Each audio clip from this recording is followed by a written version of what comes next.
an impressive 6-1, 6-2 victory in 58 minutes against the world number 3 to achieve its record-breaking feat.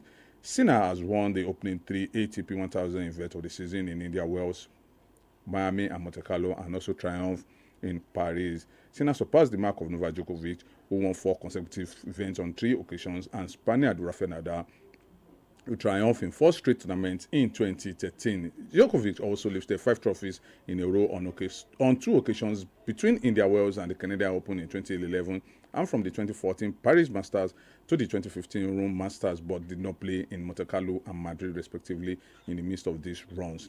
The Serb, who is also the only player to complete a career Golden Masters of winning all 9 Masters titles, something Sinner can match if he triumphs in Rome next week. The current world number 1 lost in the final to Carlos Alcaraz last year in what was the Italian's first tournament since serving a 3-month doping ban. Sinner will also be the heavy favorite for next month's French Open, where he fell short to Alcaraz last year in trailing 5-set final. Should he win the French Open, Sinner will also complete a career Grand Slam of winning all 4 majors, become only the 10th man to achieve the feat. Alcaraz, who became the youngest man to complete the career Grand Slam with his Australia Open triumph in January, did not play in Madrid, and the 22-year-old has withdrawn from the Roland Garros with a wrist injury.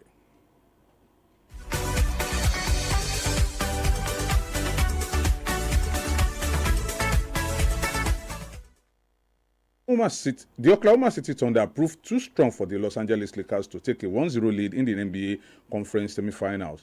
The defending champion are the Western Conference top seed and made a strong start to the best-of-7 series with a 108-90 win at home on Tuesday. The Thunder produced a balanced offensive performance while their defense restricted the Lakers to their lowest score in playoff games since 2021. LeBron James claimed a game-high 22 points for the Lakers, while Chet Holmgren led the Thunder with 24 points and 12 rebounds. The NBA reigning most valuable player, Shai Gilgeous-Alexander and R.J. Mitchell, added 18 points apiece for the host.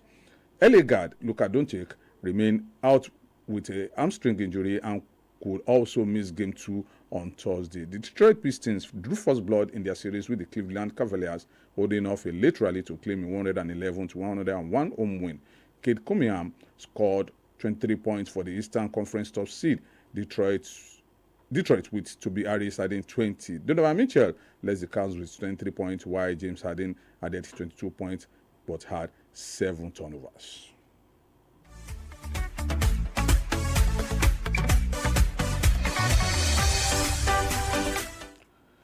Nigeria Premier Football League side Ikorodu City FC recorded an emphatic 3-1 victory over Wiki Tourist FC in the final game of matchday 36 played at the Mobolaji Johnson Arena in Lagos.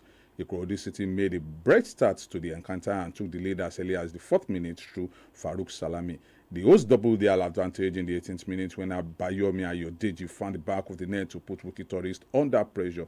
Ikorodu City continued their dominance and added a 3rd goal before the break after Joseph Arumala converted from the penalty spot in the 37th minute. Wiki Tourist put one back in the 66th minute through Jonathan Mairiga, but it was not enough to stop the Lagos-based side from claiming maximum points. The result for that boost Ikorodu City's campaign as the NPFL season heads towards its closing stage. And Super Eagles head coach Eric Chell was a special guest at the Mobolaji Johnson Arena in Lagos, where Ikorodu City recorded a 3-1 victory over Wiki Tourist in the Nigerian Premier Football League fixture. The Franco-Malian tactician was warmly received by Ikorodu City's management and presented with a symbolic number 10 jersey ahead of kickoff in recognition of his presence. Chell visit forms part of his ongoing tour of domestic league venue as he continues to monitor home-based players for potential inclusion in the national team. The scouting exercise is in preparation for the Super Eagles' upcoming 4-nation tournament scheduled to take place in London. In recent days, Chell has maintained a visible presence across the Nigerian football grounds. He attended the Nigerian National League Super 4 opener at the Remo Star Stadiums in Ikenne, Ogun State, and was also at the Lagos Salami Stadium in Ibadan, where Shooting Stars faced Nasarawa United in an NPFL encounter. Chell's continued engagement with the domestic league underscores his commitment to broadening the national team's talent pool ahead of the forthcoming international assignment. And Nigerian Premier Football League side Warri Wolves have been sanctioned by the league body for breaking the NPFL framework and rules during their matchday 36 clash against Plateau United played on Sunday, May 3, 2026. According to the NPFL, The club failed to provide adequate and effective security during the encounter, which led to unauthorized persons gaining access to restricted areas of the stadium. The league also accused the club's supporters of engaging in unsporting behavior capable of bringing the game into disrepute.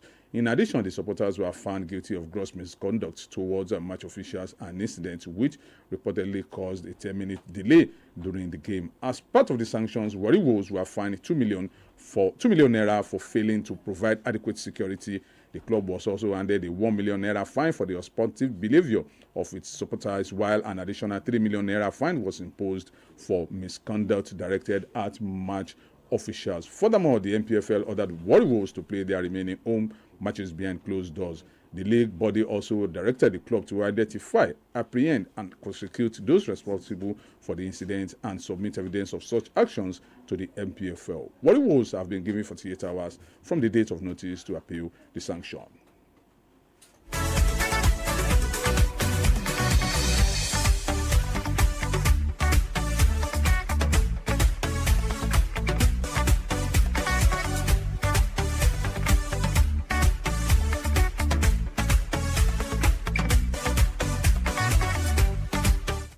The Nigerian National League NNL Super 4 tournament continues today with decisive match day 2 fixtures scheduled at the Remo Stars Stadium. With the competitions entering a critical phase, teams will be aiming to secure early control ahead of Friday's final round of matches. The opening fixture of the day will see Ranchers Bees face Interlagos at 4 p.m. in a contest between two sides seeking to recover from opening day defeats. Ranchers Bees fell 1-0 to Sporting Lagos, undone by a first-half header from Alex Leme. The Kaduna-based side will be looking to improve their attacking output to revive their campaign. Interlagos are also under pressure following their 1-0 loss to Doma United, also from a header from Yusuf Fantami, which secured victory for Doma United in a tightly contested encounter. Interlagos, however, will have to contend with the absence of a key player at the goal after he was sent off late in the match, a factor that could influence their approach. Later in the evening, Sporting Lagos will take on Doma United in what is expected to be a defining clash between the two opening day winners. Both teams entered the encounter level on 3 points, and the outcome could prove decisive in determining the early frontrunner ahead of the final round, where matches will be played simultaneously. As the NNL Super 4 progresses, the stakes continue to rise with little margin for error in the race to establish supremacy among the league's top contenders. And Nigeria Under-20 women's national team, the Falconets, have arrived in Lilongwe ahead of their decisive second leg encounter against Malawi in the 2026 FIFA Under-20 Women's World Cup qualifiers. The team departed Abuja on Tuesday and landed at Kamuzu International Airport, the main gateway to Malawi's capital, located about 26 kilometers north of Lilongwe. Nigeria head into the return fixture with a 2-0 advantage secured in the first leg last weekend. The Falconets are now well positioned to advance, needing only to avoid conceding more than 2 goals to confirm their place at the tournament. However, the hosts are preparing for a spirited response. The Football Association of Malawi has announced free entry for supporters, a move aimed at filling the stadium and creating a charged atmosphere for the encounter. Malawi will be relying on strong home backing as they attempt to overturn the deficit against the 7-time African champions. Despite the anticipated pressure, Nigeria remain confident after a composed performance in the first leg where they established control of the tie. The aggregate match winner over the 2 matches will secure qualification for the FIFA Under-20 Women's World Cup, scheduled to take place in Poland later this year. And FIFA has officially unveiled Islama as the mascot for the 2026 FIFA Under-20 Women's World Cup, set to take place in Poland later this year. Poland will host the 12th edition of the tournament in September, where some of the world's brightest young female football talent are expected to compete on the global stage. According to FIFA, Islana is inspired by the Rusalki from Slavic mythology and is portrayed as a guardian of nature with a playful and uplifting personality. Raised in the forest and around lakes, the mascot represents curiosity, courage, and youthful energy. FIFA added that Islana developed a love for movement and games from an early age, showcasing speed, balance, and skill while interacting with other young spirits. The mascot is expected to play a major role in promoting the competition and welcoming fans, players, and officials from across the world to Poland for the tournament.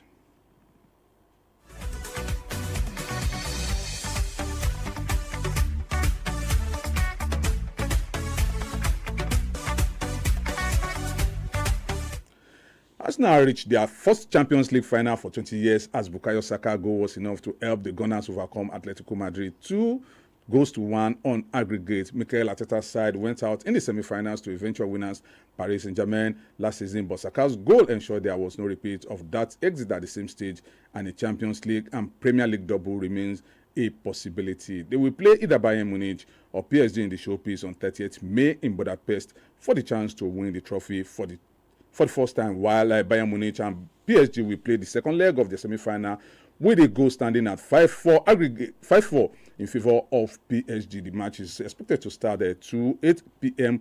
tonight. So who is going to face Arsenal? And in the final, is it going to be Bayern Munich or is it going to be PSG? Your guess is as good as mine. And that's all on today's edition of Premier Sports on Premier FM. I've been your host, Olumide Ogubi, saying you do have a lovely day.